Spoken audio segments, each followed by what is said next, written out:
Hello, hello, hello. So welcome to this live broadcast. Today we're doing a 30-minute session on a live Q&A. I've also got some questions that people have asked us, clients have asked us, that we've kind of seen on a regular basis. What we generally find with the questions that we come up, we kind of experience is it's generally the same kind of 20 questions. So I've taken the most popular versions of those questions, and today we're going to answer those questions for you straight from the horse's mouth. So if you're on this live call and you have got any questions or comments, do post them in the comments box. Hey, Tony Mac, good to see you, mate. Post them in the comments box and I can go ahead and answer those questions for you. If you run out of time, we can obviously do it on the next one. So let's get straight into get cracking. So one of the things we get asked on a regular basis is, you know, why has all the stuff I've done in the past not worked? So I've tried so many solutions. Let's talk about weight loss specifically. I've tried so many weight loss solutions, but nothing works for me long term. So potentially these people have experienced short-term results, you know, whether they've seen results over 2, 3, 4 weeks.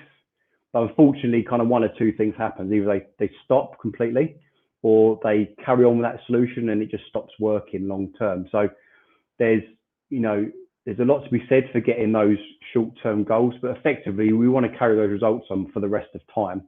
So short-term results are, you know, here or there. It's about what works long term for you, especially if you're getting into the latter years of your life. You don't really want to be having your weight going up and down, up and down. So effectively, in answer to that question, there's kind of 3 pillars to how you get results.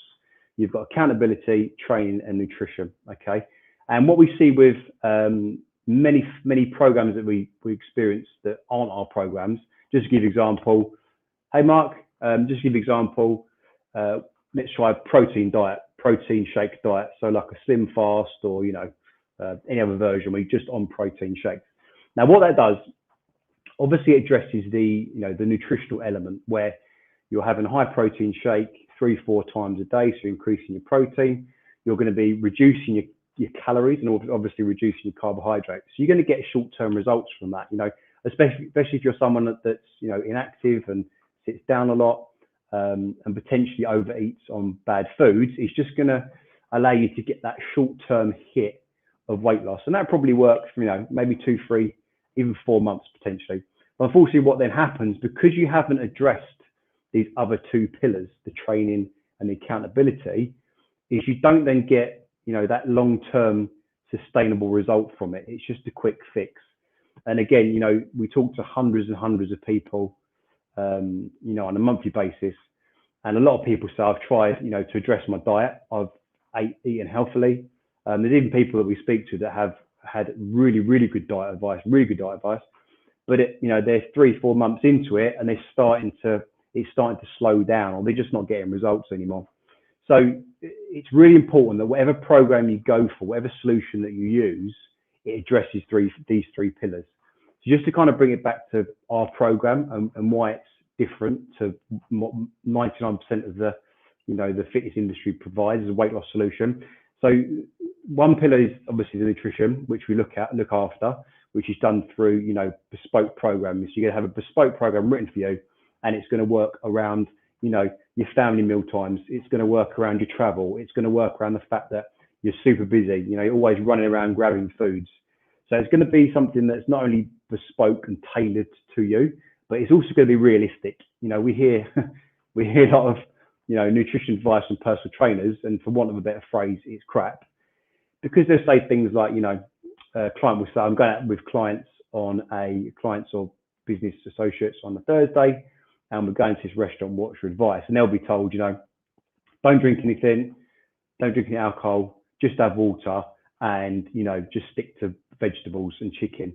And it's a little bit lazy. It's not really enough. It's not practical. That person is going to be baffled by it because it's a little bit unrealistic. For 90% of the population don't want to go to a restaurant and just have vegetables, chicken and water, especially throughout clients. They'll also be a little bit embarrassed because, you know, if you've got a client to come over from America, for example, or you're meeting a friend you haven't seen for a long time, and they want to socialize and have a drink and have a laugh, you don't really want to be that person that goes, I'm just drinking water tonight and I'm just having, you know, broccoli and chicken. And also you've got the conversation you then got to have with the waitress saying, oh, it's a really nice restaurant and it's, you know, really nice position and really nice menu, but I'm going to have chicken, broccoli and water, please. it's just not really practical. So what we would do on our program is we would actually give the client specific advice based on that menu. So the client says, I'm going to such and such restaurant, Hakkasan. We take the menu, we'd help them to go through that menu, and we'd actually pick the specific things they can fix. They can choose, they can pick. So starter, main, dessert, if they can do it on their program. And alcohol-wise, we'd also advise them on the alcohol that's best. So clear spirits with vodka, or maybe they're going to have one beer and then get onto the red wine and vodka, whatever it might be. It's a tailored approach. Then the training element again is tailored. So that's the difference between successful training programs that get results and training programs that are just generic, and you can find them anywhere. You can go into men's health, women's health. You can just Google a program, and again, it's not tailored for you. So what then happens is you either get injured, you get hurt, or you just get pissed off with it being too hard or too easy or too boring. There's no kind of variety in that as well. So that's kind of like the training and nutrition element. The accountability element really is where that's like the secret sauce. That's the magic part. That's the bit that gets the results, because the accountability, now it doesn't necessarily mean it's got to be a coach.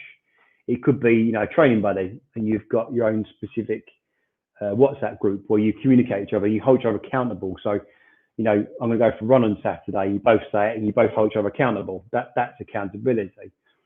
But obviously, what we do as a business, our coaches, we hold the client accountable, and they hold themselves accountable as well. So it's kind of like a process where we make sure that they're building the habits they need to build to get results. So the way we do that is we make sure that when they're just with the food side of things, they'll post photos of their food into the group, breakfast, lunch, and dinner. So we give them feedback, and also that becomes autonomous. So the client's used to putting their food into that group.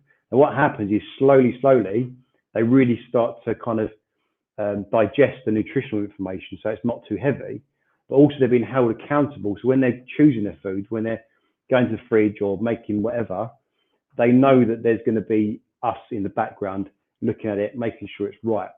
That's the kind of the nutritional element. Then you've got the training element, as in, okay, you've got to do 20-minute sprints, Monday, Wednesday, Friday example, or you've got to do a bike ride or swim, whatever it might be. And again, they've got to show us they're doing that workout. If they don't show us they've done the workout, then obviously we're going to say what's going on, why haven't done it. And it would be, that again becomes like an autonomous thing, because they know we're going to ask, they know that they need to do it.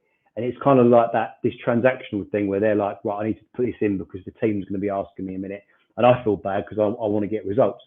So you can see how something that's just looking after one of those pillars, the accountability training or the nutrition, isn't quite going to cut it. It needs to have all three elements. There's lots of solutions out there that have all three elements. It's just you need to kind of pick and choose and go for something that, if you're looking for a solution, go for something that's got a track record. So don't just look at, I use Weight Watchers as an example. They're only going to show you the 50 people that have got great results.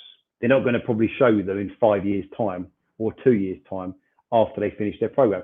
There's a high percentage of people that get results and drop them. There's also a very, very high percentage of people that do Weight Watchers and never get results.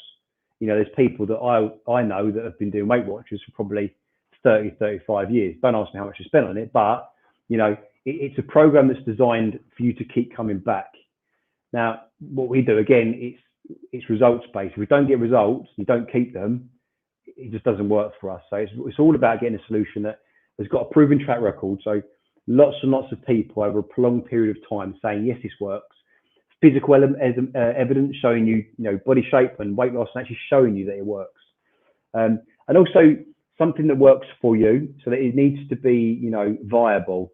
Just to give you an example, I've spoken to people in the past where they've done, I won't name actual brand names, but, diets that make you super shredded, or, beach body programs and, high intensity stuff. And this would be like a 55-year-old senior executive that works 100-hour weeks. So the likelihood of that program, which is to get shredded and have a six-pack, working for the person that's in the city in a highly stressed environment, not really drinking, not really sleeping, definitely drinking, traveling a lot, looking after teams, stress, worry, all the stuff that comes with being a senior executive in the city, that's just not going to work, because this is going to require dedication. It's going to require tracking your macros. It's going to require being really tight around your food, not drinking. You won't have to drink on that program, training 4, 5, 6 times a week. So you can see how when you try and choose the generic stuff, it often doesn't work with your situation. So when you are choosing a solution, make sure you choose something that's got a proven track record, and works your situation. So if it's called the get shredded diet, and you're that kind of person I've just mentioned, it's probably not going to work. Same thing as if you're doing, you're a working mum and you're busy, and you choose a program called, 22-year-old girls that just train all the time and don't eat. That's not going to work for you.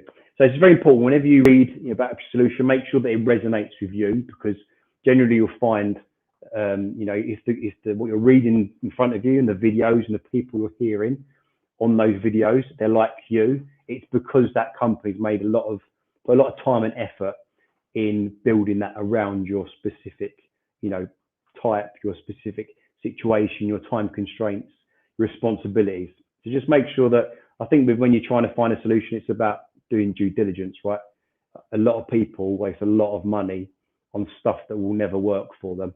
So just make a little bit more time and effort around finding something that resonates with you. And, just like you would if you went and bought a car, or, you took a holiday, you'd spend more time checking out the car on the holiday than most people check out, actually looking into the solutions they're paying for. Cool. So I've got a couple of questions here, but I'll just kind of rattle through the ones I've got, and then we can maybe hit those at the end. So a question we often get is, why do I always give up? Why do I always get to, second week? Sometimes it's the first week of a program. Why do I always get to the first week, third week, fourth week, even maybe the second month of a program, and I just stop? Why do I always give up? Again, it's something we hear a lot, and it's probably not your fault. It's just that you haven't been given the information you need to understand how to get over that. And again, this is why we have Truth as a business, because we understand this stuff. We understand the answers to these questions. So you haven't got to go and find them. I'm giving them to you now. So thank you. Cool. So, why do I always give up? Now, the reason we always give up is because what happens is we rely on this thing called motivation. Okay. Motivation, will, determination. Okay. Now, the problem with that is that it's a very short, energy bar. It's not a finite source. Okay. So what normally happens, let's just talk about January, for example, as an example that everyone knows about. So New Year's resolution, you've had probably 4 weeks of drinking and eating caviar and champagne, God knows what else. So you're feeling fat, you're feeling bloated, you're feeling a bit crap about yourself, and you really want to do something about it. So January the 1st rolls around, it's New Year's Day. Let's just chill out for a few weeks, get back to work, start back on the 5th, 6th, 7th. Okay, let's get this week out of the way because I'm now busy. Let's start on the 11th, so the 11th of January. So now you're loaded, you're motivated, you're kind of buzzing, you're ready to go. You've got all this energy to get this result, okay? And it's like, right, let's join a gym, let's get a personal trainer, let's make this the year to get results. Now, what happens is, back to kind of those three pillars again as well, is that the motivation that you have will only last you for probably a week, maybe a couple of weeks. Now, what happens is life gets in the way, right? The boss is having a go at you, you're late for work, one of your kids is not well, stuff happens, right? And all of a sudden, that motivation, that energy that you originally had slowly starts to wane. And then what happens? Hey, Webber, you all right, mate? Drinking beer, are you? What starts happening is that motivation, that determination, that drive, it flatlines, okay? And then what happens is that priority list, suddenly, work, kids, everything else gets in the way. There's a trick, a hack that will take you from that motivation phase into what you want to be, which is building new habits, okay? Now, from our friend Dr. Corey Block, Tony and I had a great call with him a couple of weeks ago, maybe a couple of months ago now, talking about habits. And what you're trying to do is try and build new habits. It's effectively going to take you 21 days to build a new habit. Now, the habit you want to start building, if there's one thing that you really want to focus on, it's getting that training into your week. Nutrition and accountability as well, of course, but the training element, if you can get that in your diary, if you can get that actually programmed into your brain, where instead of pushing it out of your dial, you're actually getting used to going, right, my session's at 7:30, 3 times a week, it doesn't move.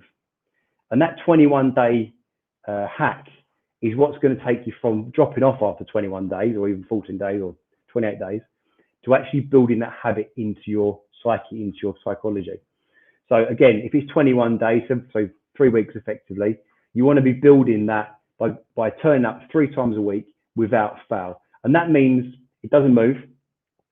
You just don't stop for 21 days. So if it's 3 sessions a week, 4 sessions maybe, you do that without fail. So nothing gets in the way for 21 days. Now, what that means is if at day 18, you've got a session booked in and you get rid of it, you reset the clock, okay? There can't be any half measures with this technique. It needs to be bulletproof. You need to do it for 21 days. And the results, I mean, just to give you an example again with our program and what we do, when we get our clients into the 3rd week, so when they're really kind of in that phase where they're trying to build that motivation, trying to build from the motivation phase into the habit building, it's really important that we keep them nice and tight, motivate them, keep them, keep giving positive feedback, mini wins, lots of pats on the back, so they get into that through that 21-day period. Once they're through the 21-day period, that's when it's a habit. And we haven't really got to do too much prodding and poking because they're seeing results now and it's in their psychology. They get it and it's a little bit of an autonomous process from then on. So a little bit of a tip, a hack for you. 21 days, guys. And if any of you are interested in that, there's actually a video where Dr. Corey talks about that, and I'd be happy to share that. It's actually on our YouTube channel, so I can share that in the comments afterwards. You can check it out. I know Webby's watched it. He's told me. Cool. So got a couple of questions. Let's quickly fizz through my last one. I'll get back to your ones. So what's the biggest issue that we see with people's diet? So this is kind of like looking at the data. This is looking at all the people we talk to, hundreds of people. And generally what we see is we see a few things going on. Probably one is they're overeating. So they're eating too many calories throughout their week, which everyone knows that. Everyone knows that if you overeat, you're going to start putting weight on. It's not rocket science, okay? But when it becomes a little bit more, when you start looking into it a little bit deeper, and we see it a lot, like literally 90% of people, is that it's actually specific things they're doing. So one thing that we see a lot is they're under-eating on protein. So, just doing a quick assessment of someone's diet, even just looking at a day, it's very easy for us to go, right, they're not eating enough protein, okay? So that would mean, for example, getting up in the morning for breakfast, having toast or cereal, no protein. Having a sandwich for lunch with a tiny sliver of ham inside, not enough protein. Having dinner, having pasta with a little bit of tuna or prawns or whatever in it. So what happens is you're massively under-eating on that protein. You're not giving your body enough protein to actually start recovering properly, to start building muscle properly, and actually get you on a path where you're starting to actually see physical results. So, I'll come back to you in a minute. So under-eating on protein. So the first thing you can do is start to eat more protein. It's about 1 gram per kilogram of body weight, okay? So, if you want to go into that in more depth, then we're very happy to give you advice on that. Again, you can hit us up on LinkedIn or Facebook, and we'll definitely help you out with that. No charge, free. And the next thing we see is that they're under-eating on fat as well. So the problem with, obviously, when you start to eat better proteins, you're starting to add more fat into your diet. But obviously, good versions of fat would be avocados and your olive oils, things like that. And what the fat starts to do is a lot of people have this constant hunger. They constantly feel like I need to eat more, eat more. The reason being probably is they're eating too many carbohydrates, not enough protein and fat. When you start to add more fat into your diet, it actually makes you full, and the protein as well. So what happens is you're actually less able to eat too much. So in completely simple terms, what we do with our clients is we start to increase their protein to the correct level. We start to increase their fat through, if they're eating steaks or protein that's got fat included, but start to add avocados and good fats into there, organic butters, olive oils. And when they start hitting that protein and fat goal, they're actually no longer hungry. So it's very difficult for them to overeat. Now, when you do the next part, which is to throw in the greens, your cruciferous vegetables, your broccolis, as an example, with the fiber and the protein and the fat, it's very difficult to overeat on that. So just kind of like autonomously, you've gone from overeating all the time, having too many carbohydrates, not enough protein and fat, to actually having a pretty good rounded diet. And we keep it really simple. And it becomes really, really difficult to overeat because you're having enough protein, no fat, enough fat, and green vegetables. And then all we've got to do really is just start to monitor the carbs. That's all we have to do. So generally speaking, we have someone on a 6-week program. We'll keep them below 50 grams of carb per day. And again, you know, it's very simple. It's just kind of like a palm-sized amount of stuff. And the reason we say that is that all of the clients we deal with when they're on a weight loss program, they've generally got 14 pounds or more to lose. So if you've got 14 pounds or more to lose, carbohydrates is really something you've got to start monitoring. And, you know, I know the next question is, you know, when can I have my cheat meal? And we often get asked, not really to get to your goal weight, unless you're getting yourself down to, you know, 15%, 18% for women, body fat. It's not really something you can have to start with. Once you get through that initial phase, which we find we can get results that some companies take 12 weeks to get in 6 weeks. That's how good we are at what we do. So if you can stick to something 6 weeks, you can build the habits of the training, you can increase your fat, increase your protein, monitor your carbs a little bit and increase your greens. Get into that 6-week period. We find a sweet spot for getting someone easily to lose 14 pounds. Obviously, doing it yourself is much tougher. You might find it harder to reach that goal. But the average weight loss on our program is about 17 pounds in 6 weeks. So incredible results. But literally, what I've just told you is what we do with our clients. So you're seeing behind the curtain there, guys. There's people paying a lot of money for that information. So note that down. Maybe watch this video again, but that's literally what we do with our clients. So cool. So let's. I'm going to do about another 7 minutes. So let's have a little look at some questions. Right, Webby, what's the quickest way to lose a beer belly? Stop drinking beer, son. That would be the quickest way to drop a beer belly. Yeah, I mean, if you've got a beer belly, there could be a few things going on. Is it bloating? Would be the first question. So, you know, if your stomach's bloated all the time, if you give it a little prod and you find actually there's not loads of fat around your belly, but it still looks quite bloated, you know, potentially it's something to do with your gut health, which means, you know, you'd need to look at some probiotics, obviously your microbiome, so adding more pre and probiotic foods into your diet in general.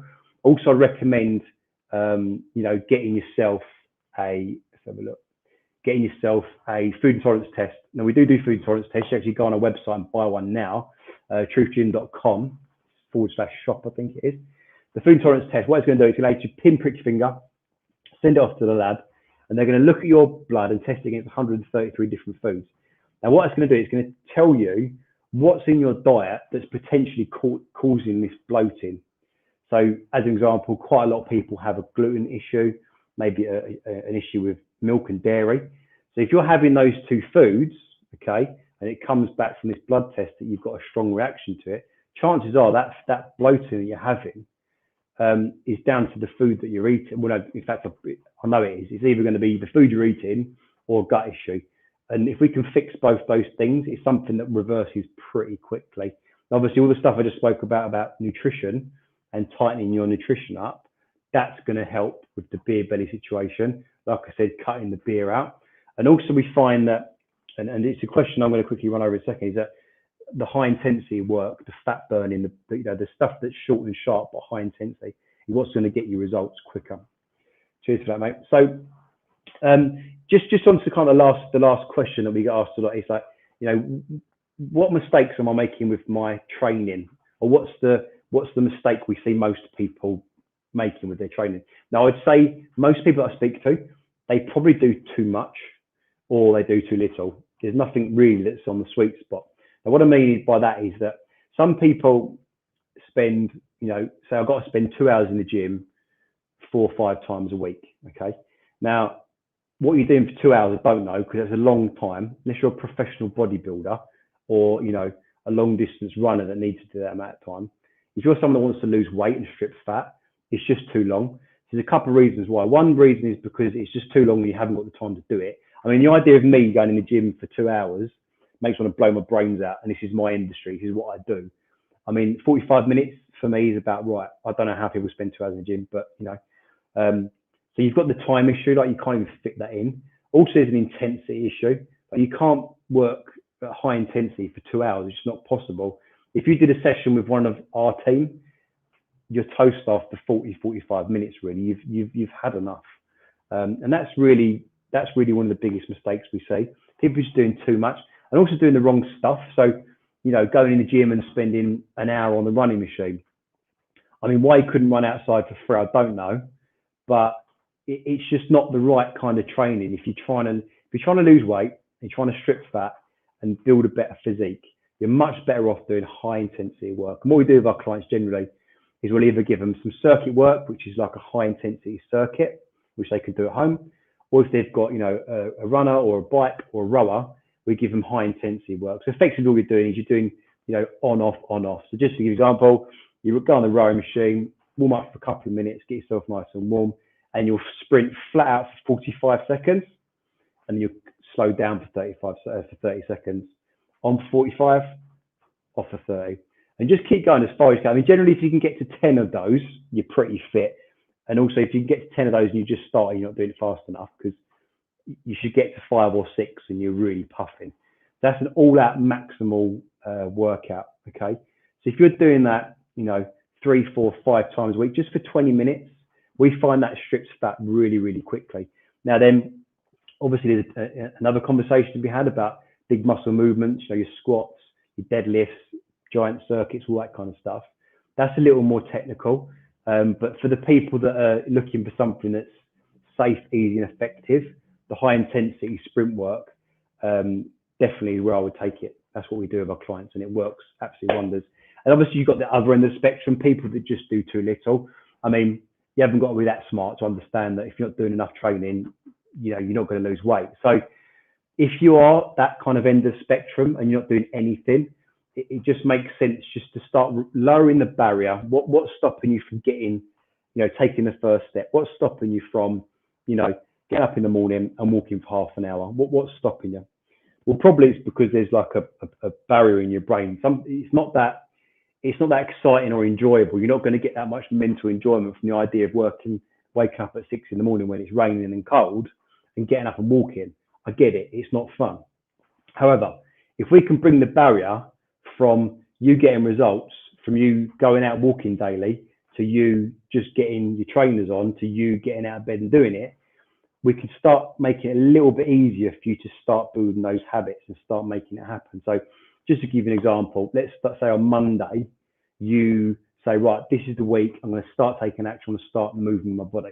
Okay, so let's say you've got a really busy day and your day starts at 7:30. I'll tell you, you've got 2 beer bellies, Webby, you reckon? So you've got a really busy day, you start at 7:30. Like most of our business leader clients, they're really busy. Once 7:30, 8 o'clock starts, emails are on, it's phone time. It's very, very difficult for them to start training at 11, 12. It ain't going to happen, trust me. Evenings ain't going to happen. So how do we get you from, being in bed, looking at your alarm, to actually getting up and doing it? So let's just start with the first bit. Let's get your trainers on Monday. Let's get your trainers and your tracksuit next to your bed. All right. So that's your first step. Say Monday comes, shit, I've missed my alarm. It's not happened. That's fine. But today you took the first step, right? You put the stuff next to your bed. Okay. Next day, right? Let's take the next step. Okay, right. So my trainers and my kit's there next to the bed. Next step, when the alarm goes off, I'm going to stand up. All right. So this time you've got trainers and your kit ready. You've stood up. Can't get any around it. I'm going to have coffee. Okay. So this is now Tuesday. You get a little bit step closer. Wednesday, what's the goal? I'm going to put the kit on today. The kit's going on. I ain't having it any other way. The kit's going on the body. So your alarm goes off. You stand up. Put your kit on. Okay. It's pissing down rain. I can't bother. I'm going to have a cup of tea and a croissant. Okay, right. But you've taken the next step. So by Thursday of next week, which is only a few days away, we can take you from doing absolutely nothing to now at 6:30 in the morning and you're standing there in your kit.